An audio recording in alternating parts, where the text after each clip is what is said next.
ये बात है 10 अप्रैल 1912 की, जब दुनिया का सबसे बड़ा और सबसे आलीशान समुद्री जहाज आरएमएस टाइटैनिक अपने पहले सफर के लिए निकलता है। टाइटैनिक का ये सफर इंग्लैंड के साउथहैम्पटन से न्यूयॉर्क की तरफ था और इसमें कुल मिलाकर 2240 लोग सवार थे, जिनमें से 1317 तो पैसेंजर्स थे और 900 से भी ज्यादा टाइटैनिक के क्रू मेंबर्स थे जो टाइटैनिक पर ही काम किया करते थे।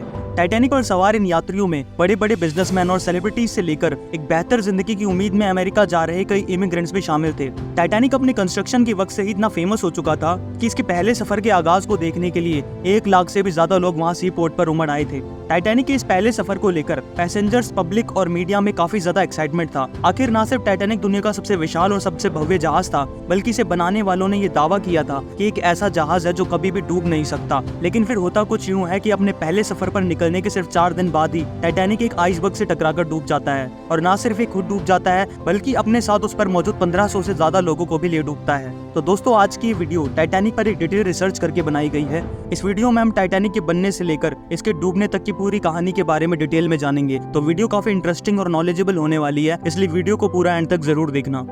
दोस्तों, टाइटैनिक को बनाने की शुरुआत 13 मार्च 1909 को आयरलैंड के बेल्फास्ट सिटी में मौजूद हार्लैंड एंड वुल्फ शिपयार्ड में हुई थी। इसको बनाने में 3000 वर्कर्स ने काम किया था, जिनकी 3 सालों की लगातार मेहनत के बाद 31 मार्च 1912 को टाइटैनिक बनकर तैयार हो गया था। इसे बनाने में करीब $7.5 मिलियन का खर्चा आया था, जो आज के हिसाब से $400 मिलियन से भी ज्यादा होते हैं। जब टाइटैनिक बनकर तैयार हुआ तो ये उस वक्त का सबसे बड़ा शिप तो था ही, साथ ही ये उस वक्त इंसान के हाथों बनाया गया सबसे बड़ा मूविंग ऑब्जेक्ट भी था। ये जहाज 269 मीटर लंबा, 28 मीटर चौड़ा और करीब 53 मीटर ऊंचा था। टाइटैनिक जितना खूबसूरत बाहर से देखने में लगता था, उससे कहीं ज्यादा आलीशान वो अंदर से था। ये अंदर से इस कदर लग्जूरियस था कि इसके आगे बड़े बड़े 5 स्टार होटल्स भी फेल थे। इसके अंदर स्टेन ग्लास की खिड़कियां, ऑर्नेट वुड की चौखटें और 2 बड़े बड़े ग्रैंड स्टेयरकेस थे। इसके अलावा एक heated swimming pool, Turkish bath, एक जिम, एक squash court, 4 restaurants, 2 barber shop, एक लाइब्रेरी और भी ना जाने किन किन सुविधाओं से ये जहाज भरा हुआ था। टाइटैनिक को व्हाइट स्टार लाइन नाम की एक ब्रिटिश कंपनी द्वारा बनाया गया था और जब टाइटैनिक बना तो इस पर सफर करने के लिए लोगों में काफी ज्यादा एक्साइटमेंट थी, क्योंकि टाइटैनिक दुनिया का सबसे बड़ा और सबसे शानदार जहाज तो था ही, साथ ही व्हाइट स्टार लाइन ने इसकी मार्केटिंग एक ऐसे जहाज के तौर पर की थी जो कभी डूब नहीं सकता, जिससे ये और भी ज्यादा फेमस हो गया था। और इसी मार्केटिंग के चलते लोगों ने धड़ाधड़ टाइटैनिक की टिकट खरीदना शुरू कर दी। लेकिन कोई भी ये नहीं जानता था कि वो टाइटैनिक की टिकट नहीं बल्कि अपने लिए मौत खरीद रहे हैं। टाइटैनिक के बनने के अगले महीने ही 10 अप्रैल 1912 को दोपहर के करीब 12 बजे टाइटैनिक इंग्लैंड के साउथहैम्पटन से न्यूयॉर्क के लिए रवाना होता है। इस जहाज की कमांड 62 साल के कैप्टन एडवर्ड जॉन स्मिथ के हाथ में थी, जो कि पिछले 32 सालों से व्हाइट स्टार लाइन के लिए काम करते आ रहे थे, जिस वजह से ये कंपनी के सबसे भरोसेमंद कप्तानों में से एक थे। टाइटैनिक के इस पहले सफर पर इस पर हजारों लोग मौजूद थे, जिनमें गरीब से गरीब इंसान से लेकर अमीर से अमीर इंसान तक शामिल थे। और इन सभी लोगों को उनके टिकट के प्राइस के आधार पर 3 क्लासेस में डिवाइड किया गया था, फर्स्ट क्लास, सेकंड क्लास और थर्ड क्लास। यानी कि टाइटैनिक पर जो सबसे अमीर लोग थे और जिन्होंने सबसे महंगा टिकट खरीदा था, उन्हें फर्स्ट क्लास पैसेंजर्स कहा जाता था। इसी तरह सेकंड क्लास पैसेंजर्स वो लोग थे जिन्होंने थोड़ा कम महंगा टिकट खरीदा था, और जिन लोगों ने सबसे सस्ता टिकट खरीदा था उन्हें थर्ड क्लास पैसेंजर्स कहा जाता था। जहाँ टाइटैनिक पर थर्ड क्लास के टिकट का दाम 7 पाउंड और सेकंड क्लास के टिकट का दाम 12 पाउंड था, तो वहीं फर्स्ट क्लास की टिकट 30 पाउंड की थी, जो आज के हिसाब से करीब 4 लाख रुपए बनते हैं। इसके अलावा टाइटैनिक पर बहुत ही ज्यादा अमीर लोगों के लिए फर्स्ट क्लास पार्लर स्वीट की भी सुविधा थी, जिसमें 2 बड़े बड़े बेडरूम्स, 2 वॉक इन वार्डरोब्स, एक प्राइवेट बाथरूम और एक बड़े से सिटिंग रूम के साथ साथ और भी कई फैसिलिटीज थी। इस पार्लर स्वीट की टिकट 870 पाउंड की थी, जो आज के हिसाब से 1 करोड़ रुपए से भी ज्यादा होते हैं। अपने सफर पर रवाना होने के 2 दिन बाद यानी 12 अप्रैल 1912 को जब टाइटैनिक लगभग आधे रास्ते पर पहुंच चुका था, तब इसे एक फ्रेंच ओशन लाइनर लातुरेन से पहली आइस वार्निंग मिलती है। यानी जिस रूट पर टाइटैनिक आगे बढ़ रहा है उस रूट पर आइसबर्ग्स यानी बर्फ के बड़े बड़े पहाड़ मौजूद है, जो कि टाइटैनिक के लिए खतरा बन सकते हैं। इस वार्निंग मैसेज को टाइटैनिक के senior radio operator Jack Phillips captain Smith तक पहुंचाते हैं, लेकिन इस वार्निंग पर कोई खास ध्यान नहीं दिया जाता और शिप की रफ्तार को भी कम नहीं किया जाता। टाइटैनिक की स्पीड उस वक्त 21.5 नॉट्स यानी 40 किलोमीटर पर आवर थी, और इस वार्निंग मैसेज को इग्नोर करते हुए टाइटैनिक लगातार उसी स्पीड से आगे बढ़ता रहता है। लेकिन फिर 2 दिन बाद यानी 14 अप्रैल 1912 को टाइटैनिक को एक के बाद एक 7 और आइसबर्ग वार्निंग्स मिलती है, जिसमें आगे बर्फ के बड़े बड़े पहाड़ होने का खतरा बताया जाता है। वैसे तो समुद्र के इस हिस्से में आइसबर्ग का होना नॉर्मल बात थी, लेकिन एक के बाद एक मिली इतनी वार्निंग्स ने रेडियो ऑपरेटर जैक फिलिप्स को चिंता में डाल दिया। उनकी चिंता का कारण टाइटैनिक की स्पीड थी, क्योंकि टाइटैनिक का पहला सफर था और ऐसे में उसका इतनी स्पीड से आइसबर्ग के एरिया से गुजरना काफी खतरनाक हो सकता था। फिलिप्स ने जरा भी समय गवाए बिना इन सभी वार्निंग्स के बारे में कैप्टन स्मिथ को इन्फॉर्म कर दिया। लेकिन हैरानी की बात थी कि कैप्टन ने इन सभी वार्निंग्स के बावजूद शिप की स्पीड को जरा भी कम नहीं किया। अब दोस्तों ऐसा इसलिए था क्योंकि कैप्टन स्मिथ को टाइटैनिक को बनाने वाली company the white star line की तरफ से ये सख्त आदेश थे कि टाइटैनिक को किसी भी हालत में 7 दिनों के अंदर अंदर न्यूयॉर्क पहुंचा दिया जाए। इस तरह कंपनी टाइटैनिक को लेकर ये साबित करना चाहती थी कि टाइटैनिक न सिर्फ दुनिया का सबसे बड़ा और सबसे खूबसूरत जहाज है, बल्कि ये दुनिया का सबसे तेज रफ्तार वाला जहाज भी है। टाइटैनिक के इस पहले सफर पर व्हाइट स्टार लाइन के चेयरमैन जोसेफ ब्रूस इसमें भी मौजूद थे और कहा जाता है कि जब कैप्टन स्मिथ ने इन आइसबर्ग वार्निंग्स के बारे में ब्रूस इसमे को बताया और उनसे जहाज की स्पीड को कम करने को कहा, तो ब्रूस इसमे ने ऐसा करने से मना कर दिया, क्योंकि ब्रूस ये बिल्कुल भी नहीं चाहता था कि इन आइसबर्ग वार्निंग्स की वजह से जहाज की स्पीड को कम किया जाए और टाइटैनिक अपने निर्धारित समय से न्यूयॉर्क लेट पहुंचे। हालांकि इतनी ज्यादा आइसबर्ग वार्निंग्स को देखते हुए कैप्टन स्मिथ टाइटैनिक के कोर्स को थोड़ा साउथ की तरफ जरूर मोड़ लेते हैं, लेकिन स्पीड को कम नहीं करते। तेज रफ्तार से आगे बढ़ता हुआ टाइटैनिक अब रात के अंधेरे में दाखिल हो जाता है। बदकिस्मती से 14 अप्रैल की उस रात को चांद भी नहीं निकला था, जिस वजह से समुद्र में अंधेरा काफी ज्यादा था और विजिबिलिटी लगभग ना होने के बराबर थी। उस दौरान शिप में मौजूद रहते हुए आइसबर्ग या किसी तूफानी खतरे का पता लगाने के लिए कोई खास टेक्नोलॉजी नहीं होती थी, इसलिए जहाज पर उसके आगे वाले हिस्से में ऊंचाई पर एक क्रोज नेस्ट बना होता था, जहाँ पर हमेशा 1 से 2 लोगों को रखा जाता था जो दूरबीन के जरिए समुद्र में दूर तक नजर रखते और जहाज के रास्ते में आने वाले खतरों से कैप्टन को आगाह करते। टाइटैनिक पर उस वक्त ये काम फ्रेडरिक फ्लीट और रेजिनाल्ड ली ने संभाला हुआ था, लेकिन उनके साथ परेशानी ये थी कि उन्हें ये काम बिना दूरबीन के करना पड़ रहा था, क्योंकि उस वक्त टाइटैनिक के क्रू के पास कोई दूरबीन थी ही नहीं। अब आप सोच रहे होंगे कि आखिर ऐसा कैसे हो सकता है, भला इतने बड़े जहाज पर आखिर एक दूरबीन कैसे नहीं थी। तो दरअसल हुआ कुछ यूं था कि टाइटैनिक पर दूरबीन तो थी, लेकिन उसको जिस लॉकर में रखा गया था उसकी चाबी टाइटैनिक के ऑफिसर डेविड ब्लेयर के पास थी, जिन्हें लास्ट मोमेंट पर किसी और जहाज में शिफ्ट कर दिया गया था। और जब डेविड ब्लेयर ने टाइटैनिक को छोड़ा तो वो गलती से उस लॉकर की चाबी भी अपने साथ ही ले गए, लेकिन तब कहाँ किसी ने सोचा था कि डेविड की इस छोटी सी गलती का क्या अंजाम होने वाला है। अब रात के करीब 11:30 पर जब टाइटैनिक घने अंधेरे में पानी को चीरता हुआ तेजी से आगे बढ़ रहा था, तब क्रोज नेस्ट में मौजूद फ्रेडरिक फ्लीट और रेजिनाल्ड ली जहाज के सामने आने वाली सभी बाधाओं पर कड़ी नजर रखे हुए थे, लेकिन उन्हें इतनी कम विजिबिलिटी में बिना दूरबीन के दूर का कुछ भी साफ साफ दिखाई नहीं दे रहा था। और ऊपर से 14 अप्रैल की उस रात को ठंड भी काफी ज्यादा थी और उन दोनों को सर्द हवाओं का भी सामना करना पड़ रहा था, जिस वजह से उनकी आंखों से पानी निकल रहा था और उनके लिए अंधेरे समुद्र में कुछ भी क्लियरली देख पाना काफी मुश्किल हो रहा था। लेकिन तभी 9 मिनट बाद रात के करीब 11:39 पर फ्रेडरिक को अचानक से जहाज के सामने एक बहुत ही बड़ा आइसबर्ग दिखाई देता है। उसे देखते ही फ्रेडरिक बिना देर किए फौरन वार्निंग बेल को 3 बार बजाता है और तुरंत कॉल करके 6th ऑफिसर जेम्स मूडी को बताता है कि जहाज के ठीक सामने एक बहुत ही बड़ा आइसबर्ग है। नीचे खड़े 1st ऑफिसर विलियम मर्डॉक इस वार्निंग को सुन लेते हैं और वो फौरन इंजन रूम को जहाज को लेफ्ट डायरेक्शन में मोड़ने का ऑर्डर देते हैं, लेकिन बदकिस्मती से तब तक काफी देर हो चुकी थी। जहाज की स्पीड बहुत ज्यादा थी और वो आइसबर्ग भी काफी नजदीक आ चुका था, जिस कारण रात के ठीक 11:40 पर टाइटैनिक के आगे की साइड का राइट वाला हिस्सा उस आइसबर्ग से टकरा जाता है। ये टकराव इतना तेज था कि इससे जहाज पर मौजूद सभी लोग हिल जाते हैं। बात करें उस आइसबर्ग की तो वो भी कोई छोटा मोटा आइसबर्ग नहीं था। वो आइसबर्ग 400 फीट लंबा और 100 फीट तक ऊंचा था, जो कि साइज में एक फुटबॉल ग्राउंड जितना बड़ा था।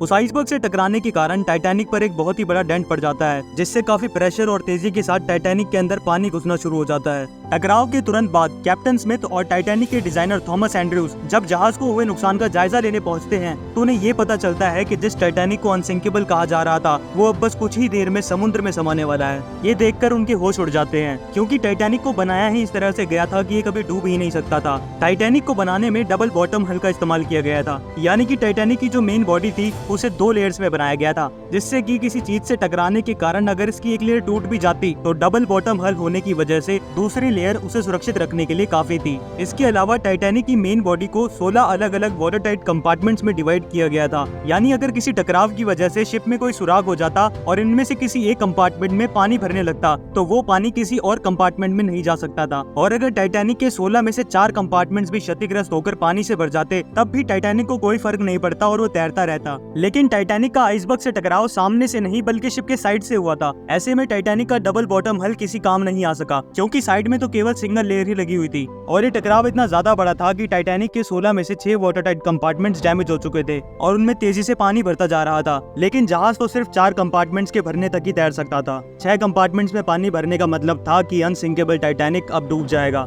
आइसबर्ग से टकराने के करीब 20 मिनट बाद रात के 12 बजे captain Smith radio operator Jack Phillips को डिस्ट्रेस सिग्नल भेजने को कहते हैं ताकि आसपास मौजूद कोई जहाज इस सिग्नल को पकड़ ले और उन्हें बचाने के लिए आ सके। जिसके बाद जैक फिलिप्स लगातार एक के बाद एक कई डिस्ट्रेस सिग्नल भेजते हैं पर कोई रिस्पॉन्स नहीं आता। लेकिन आखिरकार रात के करीब 12:20 पर फिलिप्स की लगातार कोशिशों के बाद टाइटैनिक का डिस्ट्रेस सिग्नल RMS कारपेथिया नाम की एक शिप को मिलता है और कारपेथिया शिप को जैसे ही टाइटैनिक की हालत का पता चलता है वो तुरंत मदद के लिए निकल पड़ता है। पर यहाँ दिक्कत ये थी कि उस वक्त तक कारपेथिया शिप टाइटैनिक से लगभग 107 किलोमीटर की दूरी पर था और अगर वो अपनी फुल स्पीड से भी चलता तब भी उसे टाइटैनिक तक पहुँचने में 3 घंटे से भी ज्यादा का समय लग जाता। लेकिन टाइटैनिक के पास इतना वक्त बचा ही नहीं था, इसलिए टाइटैनिक का क्रू अभी भी मदद के लिए लगातार कोशिशों में लगा हुआ था। एक और जहाँ फिलिप्स अभी भी डिस्ट्रेस सिग्नल भेजे जा रहा था तो वहीं दूसरी ओर कुछ क्रू मेंबर्स लगातार हवा में फ्लेयर रॉकेट छोड़ रहे थे ताकि इन्हें देखकर आसपास मौजूद कोई जहाज उनकी मदद के लिए आ सके। लेकिन बदकिस्मती से कारपेथिया शिप के अलावा किसी और जहाज से कोई कांटेक्ट नहीं हो पाता। इसी दौरान कैप्टन स्मिथ पैसेंजर्स को बचाने के लिए लाइफ बोट्स को पानी में उतारने का ऑर्डर देते हैं। पर टाइटैनिक को बनाने वालों ने यहाँ सबसे बड़ी गलती ये की थी कि उन्होंने टाइटैनिक पर सफिशिएंट लाइफ बोट्स नहीं रखवाई थी, क्योंकि वो तो यही मानकर चल रहे थे कि टाइटैनिक कभी डूबेगा ही नहीं, तो इस पर ज्यादा लाइफ बोट्स की क्या जरूरत। जहाँ टाइटैनिक पर 2200 से भी ज्यादा लोग थे तो वहीं उनको बचाने के लिए टाइटैनिक पर सिर्फ 20 लाइफ बोट्स ही थी, जिनमें से कुछ लाइफ बोट्स की कैपेसिटी 65 लोगों की थी तो कुछ लाइफ बोट्स की कैपेसिटी सिर्फ 40 लोगों की ही थी। इस तरह 20 लाइफ बोट्स के जरिए ज्यादा से ज्यादा 1200 लोगों को ही बचाया जा सकता था। और जब पहली लाइफ बोट को समुद्र में उतारा गया तो उसकी कैपेसिटी 65 लोगों की होने के बावजूद उसमें सिर्फ 28 लोग ही गए, क्योंकि ज्यादातर पैसेंजर्स को लग रहा था कि टाइटैनिक एक अनसिंकेबल शिप है इसलिए उन्हें कुछ नहीं होगा। लेकिन जैसे जैसे टाइटैनिक में पानी का लेवल बढ़ने लगा और वो आगे की ओर झुकने लगा तो लोगों में भगदड़ मच गई। हर कोई अपनी जान बचाने के लिए लाइफ बोट में जगह बनाने की कोशिश करने लगा। जहाज में पानी भरता देख कुछ लोग तो इस कदर घबरा गए कि उन्होंने जहाज से उतरती लाइफ बोट में छलांग लगाकर अपनी जान बचाने की कोशिश की। रात के करीब 2 बजे जहाज से आखिरी लाइफ बोट भी पानी में उतार दी जाती है, लेकिन जहाज पर अभी भी 1500 से भी ज्यादा लोग बचे हुए थे। जहाज पर अब एक भी लाइफ बोट मौजूद नहीं थी और बार बार डिस्ट्रेस सिग्नल भेजने और हवा में फ्लेयर रॉकेट छोड़ने के बाद भी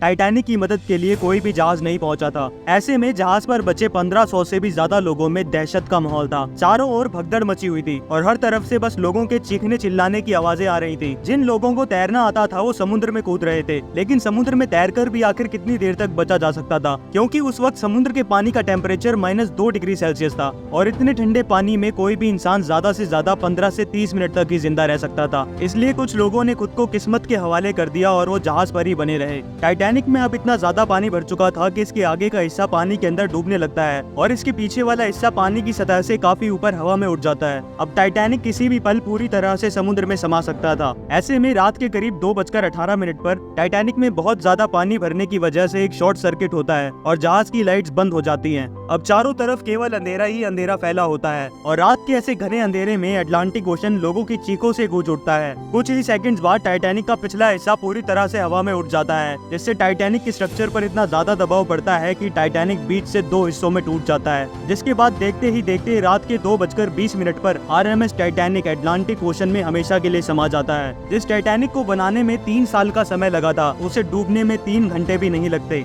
जो 1500 से भी ज्यादा लोग टाइटैनिक पर बच गए थे उनमें से कुछ की जान तो समुद्र में कूदने की वजह से ठंडे पानी से चली गई, तो बाकी लोग जहाज के साथ ही समुद्र में समा गए। टाइटैनिक के कैप्टन के बारे में कहा जाता है कि वो अंत तक टाइटैनिक पर ही बने रहे और उसके साथ ही डूब गए। तो कुछ लोगों का ये भी कहना है कि उन्होंने अपने ऊपर गोली चलाकर खुदकुशी कर ली। टाइटैनिक के डूबने के 1.5 घंटे बाद सुबह करीब 3:30 बजे RMS कारपेथिया शिप टाइटैनिक की लोकेशन पर पहुंचता है, लेकिन वहां उन्हें टाइटैनिक का कोई नामो निशान नहीं मिलता। वहां उन्हें दिखाई देता है तो बस लाइफ बोट्स पर बचे 700 से भी ज्यादा लोग और पानी पर तैरती सैकड़ों लाशें। कारपेथिया शिप भले ही देर से पहुंचा था, लेकिन लाइफ बोट्स पर मौजूद सभी 705 लोगों को बचाने में वो कामयाब रहता है। इस हादसे के बाद मानो टाइटैनिक समुद्र में कहीं गायब ही हो गया। इसे समुद्र के अंदर ढूंढने में 70 साल से भी ज्यादा का समय लग गया। इतने सालों में कई लोगों ने टाइटैनिक को ढूंढने की कोशिश की, लेकिन कोई भी इसमें कामयाब नहीं हो सका। ये सिर्फ 1985 में ही पॉसिबल हो पाया, जब रॉबर्ट बॉलार्ड नाम के एक अमेरिकन ओशनोग्राफर और उनकी टीम ने टाइटैनिक को नॉर्थ अटलांटिक ओशन में 12,400 फीट की गहराई से ढूंढ निकाला। आज 112 सालों बाद भी टाइटैनिक नॉर्थ अटलांटिक ओशन की गहराइयों में मौजूद है, लेकिन एक्सपर्ट्स के अकॉर्डिंग साल 2030 तक टाइटैनिक पूरी तरह से गायब हो जाएगा, क्योंकि पानी में मौजूद बैक्टीरिया और अलग अलग ऑर्गेनिज्म टाइटैनिक के मलबे को खा रहे हैं। टाइटैनिक के इस दर्दनाक हादसे के बाद जब इन्वेस्टिगेशन की गई तो उसमें कुछ ऐसे खुलासे हुए जिसने सभी को हिलाकर रख दिया। दरअसल जब टाइटैनिक डूब रहा था तो उस पर मौजूद हर इंसान को बचाया जा सकता था, क्योंकि उस रात टाइटैनिक से सिर्फ 37 किलोमीटर दूर एक और जहाज मौजूद था जो समय पर आकर टाइटैनिक की मदद कर सकता था। उस जहाज का नाम था SS कैलिफोर्नियन, जिसने टाइटैनिक के आइसबर्ग से टकराने के करीब 2 घंटे पहले यानी रात के करीब 10:55 पर आखिरी बार टाइटैनिक को आइसबर्ग वार्निंग भी भेजी थी और कहा था कि आगे बहुत ज्यादा आइसबर्ग होने की वजह से कैलिफोर्नियन शिप अब आगे सफर नहीं करेगा और रात को वहीं रुकेगा। जिसके बाद कैलिफोर्नियन शिप के रेडियो ऑपरेटर ने अपना वायरलेस रेडियो ऑफ कर दिया। यही कारण था कि इतने पास होने के बावजूद भी कैलिफोर्नियन शिप के क्रू को टाइटैनिक का कोई भी डिस्ट्रेस सिग्नल नहीं मिल पाया। हालांकि कैलिफोर्नियन शिप के क्रू ने टाइटैनिक से हवा में छोड़े जा रहे फ्लेयर रॉकेट्स को जरूर देखा था, जिसकी जानकारी उन्होंने अपने कैप्टन स्टैनली लॉर्ड को भी दी थी। लेकिन स्टैनली ने इसे ज्यादा सीरियसली नहीं लिया और अपने रूम में ही रहते हुए क्रू को मोर्स लैम्प के जरिए टाइटैनिक को सिग्नल भेजने को कह दिया। इसके बाद टाइटैनिक को मोर्स लैम्प के जरिए सिग्नल्स भेजे जाने लगे। लेकिन ये वो समय था जब टाइटैनिक डूबने की कगार पर था, जिस वजह से हड़बड़ी और अफरा तफरी के बीच टाइटैनिक पर मौजूद कोई भी इंसान कैलिफोर्नियन शिप से आ रहे इन मोर्स सिग्नल्स को नहीं देख पाया। लेकिन अगर कैलिफोर्नियन शिप के कैप्टन स्टैनली लॉर्ड ने सिचुएशन को गंभीरता से लेकर कोई ठोस कदम उठाया होता तो शायद टाइटैनिक में मौजूद कितने ही लोगों की जान को बचाया जा सकता था। तो दोस्तों, ये थी कहानी टाइटैनिक की। उम्मीद है कि आपको ये वीडियो पसंद आई होगी। इन वीडियोस को बनाने में काफी ज्यादा मेहनत लगती है, इसलिए इसको एक लाइक तो जरूर कर देना और टाइटैनिक की स्टोरी से आपको क्या सीखने को मिला कमेंट करके जरूर बताना। हम मिलते हैं अगली वीडियो में, तब तक के लिए जय हिंद।